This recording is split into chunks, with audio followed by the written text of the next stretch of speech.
Part 1. The First Knock. The town of Ash Hollow prided itself on its traditions. Year after year, families set out their pumpkins, hung their cobwebs, and dressed their children in bright costumes for Halloween. But the day always ended the same way, with the town curfew. By 9 p.m., not a single child remained on the streets. Jack-o'-lanterns flickered on porch steps, glowing with eerie light, as a cold wind swept through the small town. Doors were locked, lights turned off, and the quiet settled in like a heavy blanket. Ash Hollow had followed this curfew for as long as anyone could remember. The reason for the curfew was simple. Never open your door after 9 p.m. on Halloween night. The town had passed the law a generation ago, though the true reason for it was never explained. Some said it was just a way to keep kids safe, others whispered darker things, but most dismissed it as superstition. But this Halloween, someone broke the rule. Emma Delaney, a recent transplant to the town, wasn't one for small-town traditions.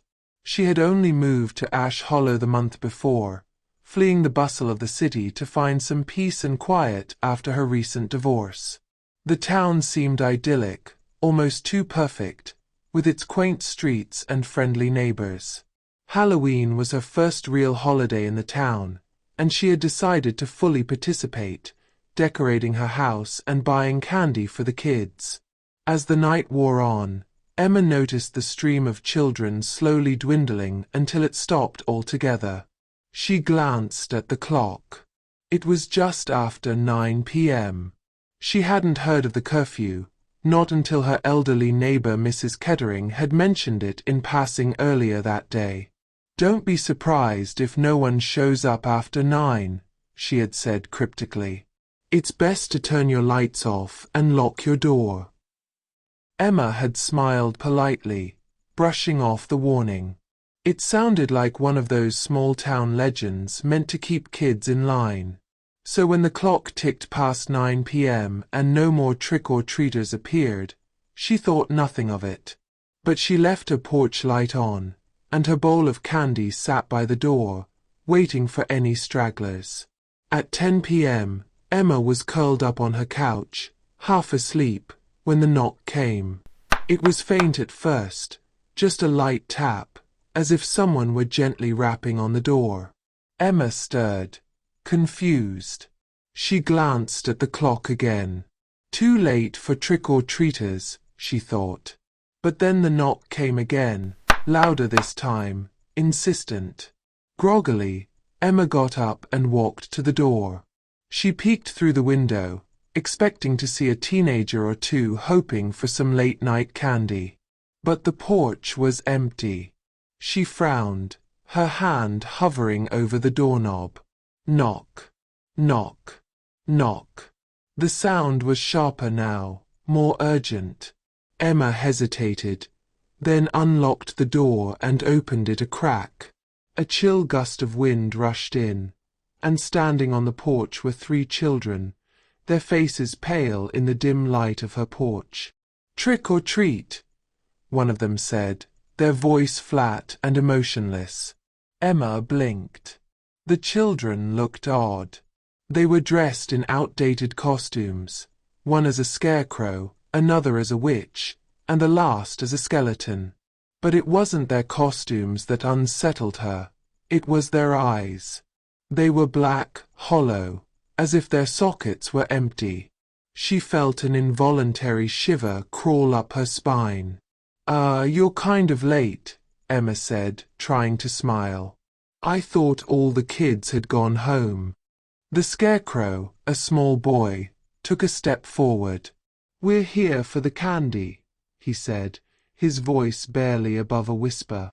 Emma glanced at the candy bowl beside the door and quickly handed it to them. "Here you go. But you should head home. It's getting late." The children didn't move. They stood there, staring at her with those dark, empty eyes. Emma's heart raced. Something was very wrong, but she couldn't explain why. She felt a sudden, overwhelming sense of dread. "Good night," she said, forcing herself to sound casual as she slowly shut the door. She locked it, her hands trembling. For a moment, there was silence. Then, the knocking returned. Knock, knock, knock. Harder this time. Louder. Emma backed away from the door, her pulse thundering in her ears. She peered through the window again, but the children were gone. The porch was empty, yet the knocking continued, relentless. Knock, knock, knock. Emma stumbled back into the living room, her mind racing. What was happening? She grabbed her phone, her fingers fumbling to dial Mrs. Kettering's number. The phone rang once, twice, and then a groggy voice answered. "Mrs. Kettering?" Emma gasped. There's something outside my door. Some kids, they look. You opened the door, didn't you?" Mrs. Kettering's voice was sharp, laced with fear. "I didn't know. You need to leave, Emma. Now. Pack your things and leave the house." Emma stared at the phone in disbelief. "What are you talking about? They're just kids, I think." "They're not kids," Mrs. Kettering interrupted, her voice trembling. "They're something else. Something that comes every Halloween after dark. You need to leave before." The line went dead. Emma stood frozen in place, her heart pounding. The knocking had stopped, but the silence felt worse. Her house, once cozy and warm, now felt cold, oppressive. The air was thick with something she couldn't name. And then, just outside the window, she saw them, the children. They stood in the street, staring up at her house, their faces pale in the moonlight, their eyes hollow and black. Emma's breath caught in her throat as they slowly began to walk toward her door again, their movements jerky, unnatural. She backed away from the window, her mind screaming at her to do something, anything. But as she moved, a single thought echoed in her head, as clear and as cold as the October air. She had opened the door. And now something had come inside. Part 2. Shadows in the house.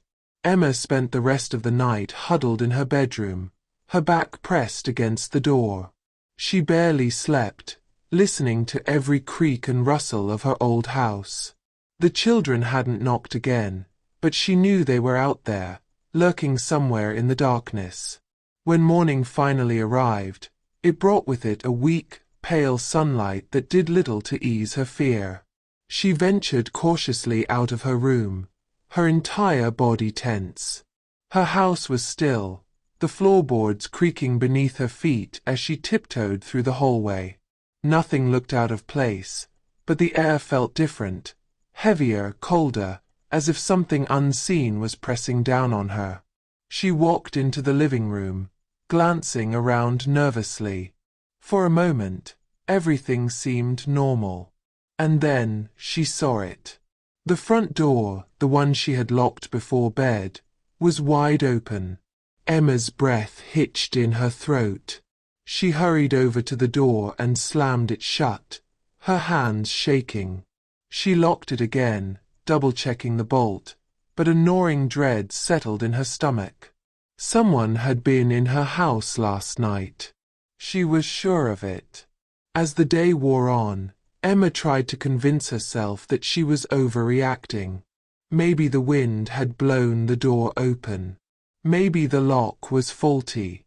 But no matter how many times she tried to rationalize it, the unease remained. It followed her through the house, casting long, dark shadows in every corner. That afternoon, she called Mrs. Kettering again. "Emma." Mrs. Kettering's voice sounded cautious, wary. "What happened last night?" Emma asked, her voice trembling. "Who were those kids?" There was a long pause on the other end of the line. Then Mrs. Kettering sighed, a heavy, tired sound. They're not kids, Emma. They haven't been for a long time. Emma sat down, her heart pounding. What do you mean? Mrs. Kettering hesitated. It started a long time ago. A group of children disappeared on Halloween night. No one knows what happened to them. They were last seen trick-or-treating after dark, and then they were just gone. Their bodies were never found. People say they never left. Emma felt a chill crawl up her spine. You mean they're ghosts, Mrs. Kettering said softly. Spirits, or something worse. Every year, after the curfew, they come back. They knock on doors, pretending to be trick-or-treaters. And if you open the door, a loud bang echoed through the house, cutting her off. Emma jumped, her heart leaping into her throat. Emma, Emma, are you there? I have to go, Emma whispered. She hung up and stood in the center of the room, frozen in place. The bang came again, this time from upstairs. Her blood ran cold. Slowly, she climbed the stairs, her heart pounding in her ears. She reached the top and stood outside her bedroom door. The noise had come from inside. Emma opened the door, inch by inch, until she could see into the room. The bed was undisturbed, the curtains still, but something was wrong. The closet door was ajar, the light inside flickering faintly. She took a step closer, her legs trembling beneath her. The air in the room felt colder, sharper, as if a freezing wind had swept through. And then she saw it, just behind the closet door, a small, pale face peeking out. A child, her eyes black as coal, her face twisted into a grim smile. Emma screamed, stumbling back into the hallway. The closet door creaked open further, and the child stepped out, her small hands reaching toward Emma, her movements slow and deliberate. No, Emma whispered, backing away. This isn't happening. You're not real. But the child kept coming, her hollow eyes fixed on Emma. A second later, 2 more figures stepped out of the closet. 2 more children, their faces blank and emotionless, their costumes tattered and worn. Emma turned and ran, her footsteps echoing down the hall. She bolted into the living room, slamming the door behind her. Her hands fumbled with the lock, her breath coming in shallow, panicked gasps. She had to get out. She had to leave the house. But as she turned toward the front door, she saw them, the same 3 children from the night before, standing in the doorway, their black eyes gleaming in the dim light. You let us in, the little girl whispered. Now we're staying. Part 3. The Rising Fear. Emma fled the house that day, her mind reeling from the terror of what she had seen. She drove to the edge of town, to the one place she thought might offer some answers, the Ash Hollow Historical Society. The small building sat nestled between an old library and a bakery, its brick facade worn and crumbling. Inside, the air was thick with the smell of dust and aging paper. Emma stepped cautiously through the door, her eyes scanning the rows of ancient books and yellowed newspapers. Can I help you? A thin, elderly woman appeared from behind a desk, her grey hair pulled back into a tight bun. I'm looking for information about the children who disappeared on Halloween, Emma said, her voice trembling. Years ago. The woman's expression darkened. We don't talk about that. Please, Emma begged. I need to know what happened. I think they're still here. The woman hesitated, her eyes narrowing. She looked around, as if afraid someone might be listening. Come with me. She led Emma to the back of the room, where a stack of old newspaper clippings sat on a dusty table. The woman sifted through them until she found what she was looking for, a faded article from the 1970s, the headline reading, "6 Children Missing on Halloween Night." "They were out trick-or-treating," the woman said quietly. "Their parents thought they were with friends, but they never came home. They were last seen going up to an old house at the edge of town, the Peterson place. It's abandoned now, but back then, it was strange." "Strange how?"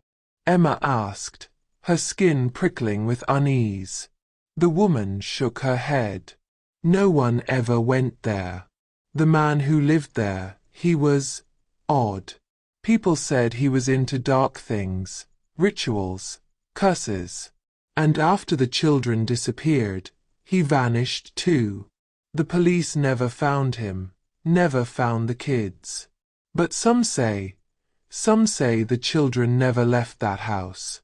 Their spirits are trapped there, bound to it somehow." Emma's heart raced. "And the knocking, the trick-or-treating after dark?" The woman nodded, her face pale. "Every year since, they've come back.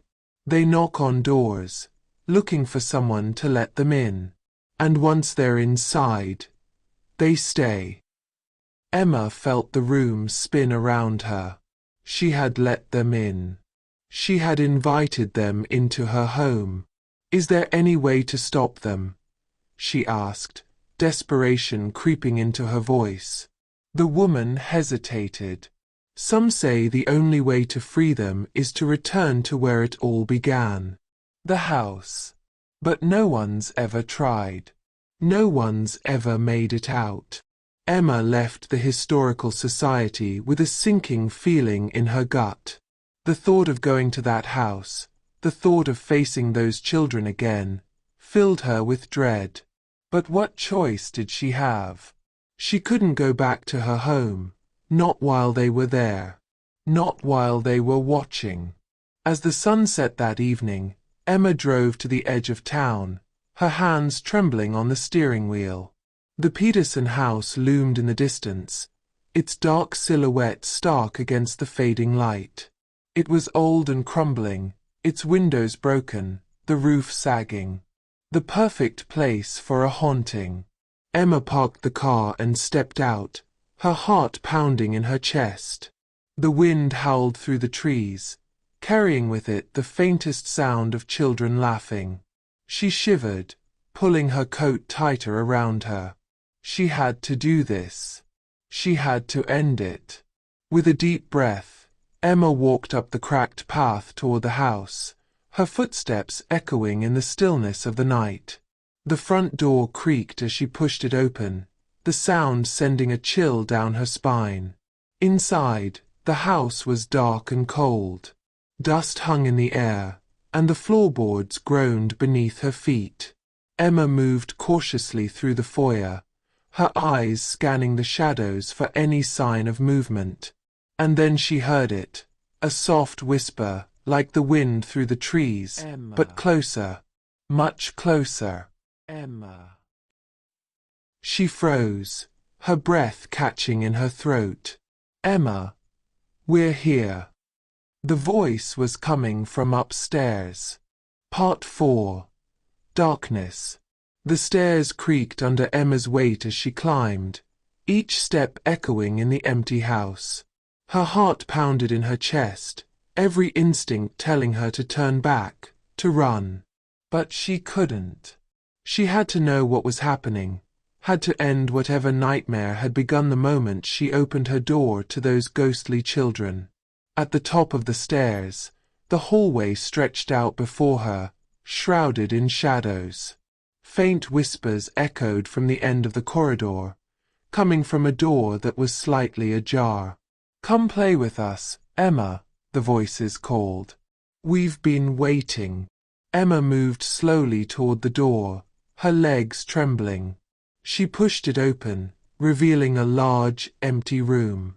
The windows were cracked, The floorboards warped with age, and in the center of the room stood the children. There were 6 of them, just like the article had said. They wore the same old-fashioned costumes: the scarecrow, the witch, the skeleton, the pirate, the princess, and the ghost. Their faces were pale, their eyes hollow and black, like voids that swallowed the light. "You shouldn't have let us in," the little girl in the witch costume said, her voice soft and haunting. "We only wanted to play," the scarecrow whispered, his grin wide and unnerving. "But now we can't leave." Emma's throat tightened. "What do you want from me?" she asked, her voice shaking. "We want to go home," the skeleton said, his voice a hollow rasp. "But we can't. Not without you." The air in the room grew colder, the temperature dropping rapidly. Emma's breath came in shallow gasps, the frost creeping across the windows. She took a step back, her mind racing. "You can't leave because of the house," she said, her voice trembling. "You're trapped here." The children's expressions shifted, their hollow eyes gleaming with something dark, something dangerous. "You have to help us," the princess whispered, her hands reaching toward Emma. "You let us in. Now you're part of it." Emma stumbled back, her heart pounding in her chest. "No," she whispered. "This isn't real. This can't be real." But it was. The air was thick with something dark and sinister, something that had claimed these children long ago and now wanted to claim her. "We're not the only ones," the pirate said, his voice a low growl. "There are more. Many more." The room seemed to warp around her, the shadows deepening, closing in. Emma could feel the weight of their presence, the oppressive force of whatever dark entity had taken these children. She had to leave. She had to get out. But as she turned to run, the door slammed shut with a deafening bang. "You can't leave," the ghost whispered, her voice hollow. "You let us in. Now we're inside you." Part 5. The Final Knock. Emma's screams echoed through the dark corridors of the Peterson house, but outside, the wind only carried the faintest whispers of her voice. The house stood silent and foreboding, its windows dark, its walls thick with the memories of a forgotten past. The children's laughter faded into the night as the door to the Peterson house closed, sealing Emma's fate within. Ash Hollow continued on, unaware of the terror that had unfolded on that cold Halloween night. As the curfew lifted the next day, the town resumed its normal rhythm. Children played in the streets, families prepared for the coming winter, and life moved on as it always had. But the house at the edge of town remained. And on the next Halloween, just as the clock struck 9 p.m., the knocks came again.